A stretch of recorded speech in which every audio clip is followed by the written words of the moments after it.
Hello and welcome back to the old school Ironman. Last episode we got up to 90 Slayer, completed the Elite Karen Diaries, and today we're continuing on the grind as we work towards 91 Slayer and unlocking Cerberus. Pick myself up a Kraken task. Whoops, wasn't recording there, but we have the Abyssal Tentacle, a 1 in 400 drop obtained. I'll talk about this more when the task is over, but we now have a new best in slot melee weapon with this drop. I can continue doing Kraken for additional tentacles, as if I get a total of 10 more, so 11 in total, I can trade them in to get the Trident enhanced. It doesn't affect the stats of the Trident, but it allows it to have 25,000 charges instead of 2,500. And there's also the Pet in the Jar, which are collection log slots, but I'm not really a collection log hunter yet. Maybe in the future I'll regret not doing these tasks. I'm leaning towards skipping or blocking this task in the future just because it's low XP, and by the time I get to 10 tentacles, I'll probably have a Sang Staff or a Shadow to replace it. At least I would hope. But I'm going to make the final decision at the end of the task, see how I'm feeling, and go with it from there. Huh? What combat task is that? Oh, it's the 50 kill in one trip one. I didn't even realize that I had been here that long. I still need the task for 100 kills in one trip, but that'll come in when I have better gear, and it's just unlikely that I'm going to keep this unblocked. I've kind of decided over the last hour and a half of completing this task that I don't really want to do this going forward. I just don't think it's worth it from a time perspective. It's only 15k XP per hour. Sure, I'm getting some cash that I need and some banked XP for skills like cooking and construction. But honestly, the task isn't that good, and there are much better AFK tasks. And I'd rather just rush through some other tasks, like AFK melee tasks, and get up to 91 Slayer quicker, and start on the serve grind.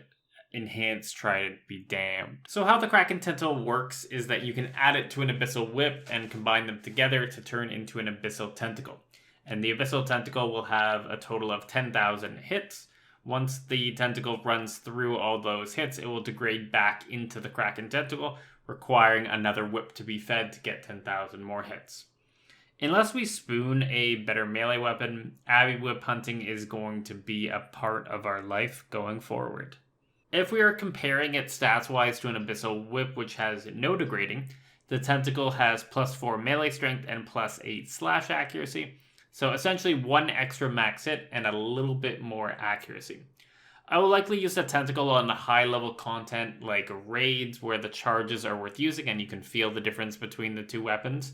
And then I'll use the base whip on AFK Melee Slayer and content like that where the 1 to 2% extra damage isn't going to make a big difference. And that's why it was so important for me to get 2 whips, because then I can feed 1 to the Tentacle and I can leave that second one there to use whenever I don't want to waste charges and the content doesn't really require it.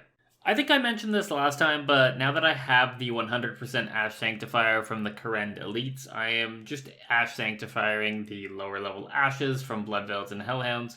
Sure, I lose 50 prayer experience per kill by not using the spell, but that means I don't need to A, swap books and hang out on the Arceus spellbook, and B, actively pick up the Ashes. 25 pre-XP and no work is better than 75 pre-XP and a little bit of... For higher level mobs like Abbey Demons, we'll still use the spell, but for now, laziness is king. 85 defense, time to swap back over to attack. Guess we're going all the way up to 90 now. The combat level is also rising, we're up to 114, so closer and closer to the end. Ooh, Granite Legs, new collection slot obtained. Every time I get one of these really obscure items, I always wonder if it has any uses, and my research has said no. It also can't be stored in the house, so I'm going to go ahead and just alch it instead of keeping it as -1 bank space. A big Necreal task. This is going to be sweet. I absolutely adore Necreal tasks. Not only do we get a ton of Slayer experience, like look, 82.8k Slayer experience from a single task, but I'm also getting so much other experience, like 150k magic experience per hour, and I'm on defensive casting. Add in profit from Alex, about 1 million GP, good imbued heart chances with the Necrearch spawns, Wine of Zammies for ranging potions, and 15 to 20k prayer experience from the 100% Ash Sanctifier. Like, is definitely an S tier task right now. I could probably slay these all the way to 93 and I'd be happy. Speaking of which, skip the task and we're going right back to Necreals. Okay, we got 192 Cave Kraken and its size gave me the last little push I needed to block them. At the same time, I'm going to unblock Greater Demons. Not only are they a good AFK melee task with low defense, but they also give us prayer experience with the Ash Sanctifier. And then in the future, I'm going to want to do Zami for the Zamorakian Spear / the Zamorakian Hasta at some point. So they're going to get unblocked eventually, so I might as well unblock him now. Ceradoman Plate Skirt, not sure if that has any use, but regardless, +1 collection log slot. Okay, Holy Blessing and a bucket hat. I think I needed that bucket hat for a clue step. Whoa, and a Ceradoman Crozier. That was a 3 unique clue with a master in it. Yep, looking at the stash unit, no bucket helm has been obtained, so I now have that for the clue step. Oh, this is going to be fun. My last task before 91 Slayer and unlocking Cerberus is Lizardman Shamans. Let's hope, and I mean hope, that I can pull out the hammer. Interesting, got a Spirit Seed on like the 3rd kill of the task. I do not want to look up how rare it is, but I know I'm going to anyway. Oh, it's not that rare. It's only a 1 in 1500 drop, and it's actually kind of good to get because every Spirit Seed I now get is essentially a tier 5 seed pack from the Farming Guild, as I have them all planted and no further use for them. 84 range, Slayer's given me all these levels. I swapped over to using a rune crossbow with rune bolts instead of the MSBI with amethyst arrows, as while it's less DPS by math, in function it's easier to not miss ticks while using a 5-tick weapon, and I have a large stack of rune bolts left over from the demonic gorilla grind, so I'm actually ending up with more kills per hour, not less, despite the DPS calculations. Also, with the RCB being one-handed, I can put on a damaged book, which gives me an additional 5 prayer bonus, which is huge because I basically have no pray bonus with my current range setup. 91 Slayer, we have unlocked Cerberus, the Hellhound boss. Now that we have 91 Slayer, we can kill Cerberus, but as it's a Slayer boss, it's a task-only boss, meaning we need a Hellhound task in order to kill it. I currently have about 1500 points, and while I could go ahead and skip for this Hellhound task, I really don't want to. First off, they are a very common task, one of the most common tasks you can get from Critto, so I should get it pretty quickly. And 2, I still need to get up to 93 Slayer before I take a break from it, so why not just passively get these tasks while banking a little bit more experience? Dark Boat, collection log item, and that's it. I don't think it really has any use for me, but the green text and bank value is nice. 94 magic, and that unlocks Ice Barrage, which is going to be our best DPS spell for these burst tasks. I can swap my autocast over to Ice Barrage, and we should now have a base max hit of 34 on tasks versus the 31 we were getting before. But once we get more damage boosting items, that damage max hit can get all the way up to the low 40s. Wow, a full prayer level from just Ash Sanctifying and Bone Crushing Slayer. I haven't actively trained it for this entire level, so that feels really good. There it is, the Hellhound task. It's been a hot minute. I've already gained 100k Slayer experience waiting for this task, but 136 Cerberus coming up. Now before we go ahead and do Cerberus, I want to trade my prayer. The main reason behind trading my prayer is that you want to keep yourself above 60 prayer points for one of his special attacks, and the more levels you have above 60, larger gap you have to not waste even more prayer potions, as you already go through a ton of them at Cerberus, so I want to minimize them as best as possible. Plus, it's just good motivation to get this training done. I've had these bones banked forever, and I just haven't trained them. And every prayer level helps for content that isn't served as well. Looking at my tab, I've got a lot of prayer experience banked in here, but let's see how far it goes. To use up my fossils, I need to get calcite and pyrophosphite. The best way for me to get them is through the volcanic mine minigame. The cheeky way of doing this is the solo capping method that I'm doing here.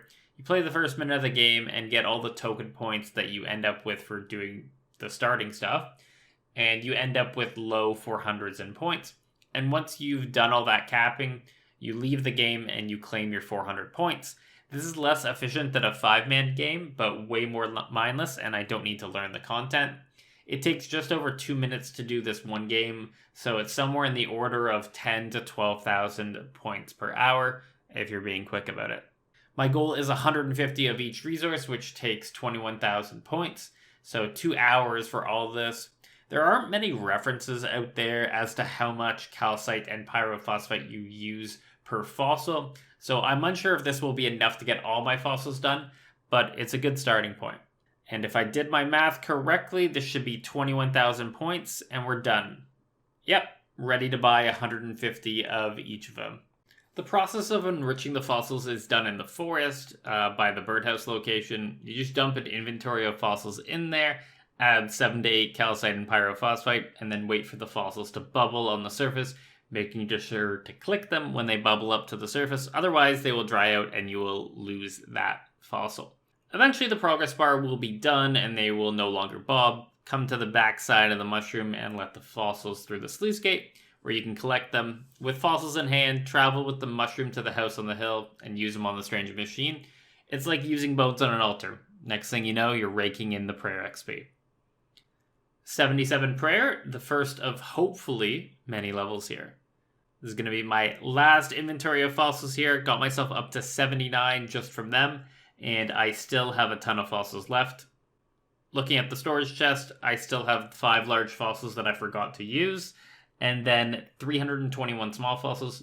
Maybe one day I'll come back for it, but honestly, I don't think at this stage it's worth farming calcite and pyrophosphite.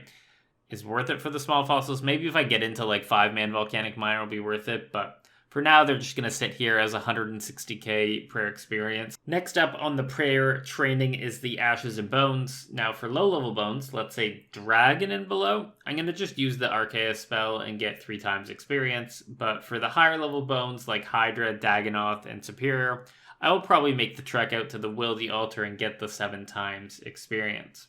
As for ashes, don't really have a choice, and they get the spell treatment regardless of how good the ash is. 80 prayer. This is going pretty well. We're getting about 600 casts an hour, which is 1,800 bones or ashes used per hour, so it's going pretty quickly. All bones used up. Well, not all bones. I decided to not use the dragon and wyvern bones with the spell, and we'll save them for the Wildy altar, but the last of our prayer training is the ensouled heads. I have a ton banked from Slayer, so maybe we'll get 82 to 83, somewhere in that range. And this is going to be the last level. 83 prayer. I still have about an inventory half of heads left, so no way we're getting to 84, but damn, I was not expecting to get prayer this high. 83 is pretty damn good. Eventually, I will want 85 prayer for the Desert Elite Diary, but that's quite a ways away, as I need 95 fletching and a couple hundred Calphite Queen to get that diary done. And for the Calphite Queen kills, I want to wait to get the blue gem from Tombs of Damascus, so quite a ways away on that one. Here's my Cerberus setup. I've got thralls with my rune pouch. I've got my best in slot melee DPS gear with an arc light. I've got a bunch of prayer. I got food. I got a cheeky dragon dagger spec weapon. I'm ready to take on the big red dog. I have 2,400 charges on the arc light left, and based on what people have told me, that should last for just over 100 kills. So likely going to have a recharge at some point this task. But I have 30 shards in the bank, so that's not an issue, and that's 10,000 extra charges I can add. In terms of my personal experience at Cerberus, I've probably done 1,000 combined kills across leagues, but I don't think that's too representative of how the boss goes, because you basically skipped every kill with the amount of DPS you were doing, and the ones where I didn't, I just face tanked them. So I'm expecting at least a couple deaths here, as I still have my casts on, and that makes F buttons hard to click, and my mouse click accuracy isn't where I want it to be. So I'm going to die. One last thing, make sure you put stab on the arc light. It's slightly more DPS than slash, but the downside is that some XP is wasted in strength if you're already 99 like I am, because it's a controlled attack style.